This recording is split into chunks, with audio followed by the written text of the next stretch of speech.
جب حضور قرب خاص میں گئے اور ان منازل کو طے کر گئے جہاں تک نہ کوئی گیا تھا نہ کوئی پہنچ سکتا تھا، تو اللہ نے اپنے محبوب کو بہت کچھ دیا۔ 70,000 اسرار تھے، 70,000 رموز تھیں، 70,000 حکایات تھیں۔ محبوب کی جھولی میں بہت کچھ ڈالا اور ڈال کر کے کہا بما اشرفک یا احمد، اے محبوب یہ تو میں نے خود دیا ہے، اب تو اپنی چاہت بھی بتا، تیری چاہت کیا ہے۔ یہ مہمان نوازی کے تقاضے ہوتے ہیں نا، کہ سب کچھ پیش کرنے کے بعد بھی میزبان کہتا ہے کوئی اور، آپ کی کوئی پسند، تو یہ میزبانی کے تقاضے ہوتے ہیں۔ تو سب کچھ دینے کے باوجود جھولی میں ہر چیز ڈال دینے کے بعد کہا بما اشرفک یا احمد، پیارے بتائیے آپ کو کیا دیا جائے۔ اب پھر حضور کی ڈیمانڈ دیکھیے، حضور نے مانگا کیا۔ کسی شخص کو دیکھنا ہو کہ وہ کہاں کھڑا ہے، اس کو آپ اختیار دے دیجئے گا، پھر پتہ چل جائے گا وہ کتنے پانی میں ہے۔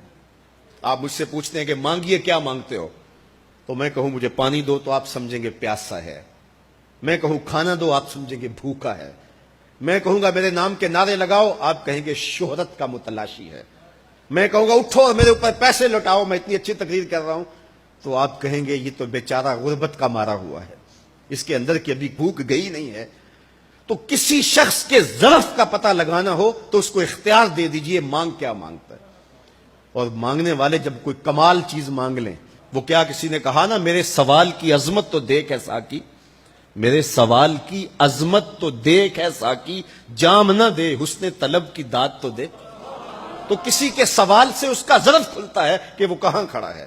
اب حضور کو اختیار دیا جاتا ہے محبوب مانگیے کیا مانگتے، مال و زر مانگا، دولت مانگی، یہ تو قدموں میں رلتے تھے حضور آنکھ اٹھا کے نہیں دیکھتے تھے، تو پھر مانگا کہا بنسبتی الیک بالعبودیہ، اے اللہ ساری زندگی میں کہتا رہا کہ تو میرا رب ہے۔ یہ میں نے غاروں میں بھی کہا، یہ میں نے پہاڑوں پہ بھی کہا، طائف کے بازاروں میں بھی کہا، مکے کی گلیوں میں بھی کہا، برستے پتھروں کے سائے میں بھی کہا، میرے سر انور پہ اوجری ڈالی جاتی رہی، میں نے سر نہیں اٹھایا اور کہا کہ تو میرا رب ہے۔ ساری زندگی میں نے کہا کہ تو میرا رب ہے، آج تو بھی تو کہہ دے کہ تو میرا بندہ ہے، مجھے عبد کہہ کے پکار دے۔ ملا جیون علیہ رحمہ فرماتے، امام راضی بھی لکھتے ہیں کہ یہ حضور کا پسند فرمودہ ہے۔ تو پھر اللہ نے جب بھی واقعہ معراج کی حکایت کی تو لفظ عبد سے جو ہے وہ بات کی، سبحان الذی اسریٰ بعبدہ، اور وہاں بھی سورہ نجم کے اندر بھی فرمایا فَأَوْحَىٰ إِلَىٰ عَبْدِهِ مَا أَوْحَىٰ، تو یہ محبوب کی چاہت پر ہے۔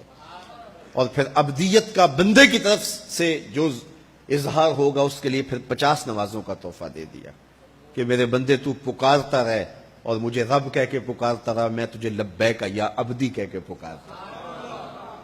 اور وہ 50 نمازیں پھر 5 نمازوں کی صورت کے اندر باقی رہیں۔ اللہ کی باتیں بدلتی نہیں ہیں، جو ایک نیکی کرے 10 کا ثواب ملتا ہے، پڑھو گے 5 ثواب 50 کا ہی ملے گا، اس لیے کہ اس کی باتیں تبدیل نہیں ہوتی۔ اور یہ تحفہ ہے۔ حضرت موسیٰ نے تو عرض کیا تھا کہ ایک بار اور جائیے، لیکن میرے حضور نے کہا تھا مجھے اپنے رب سے حیا آتی ہے۔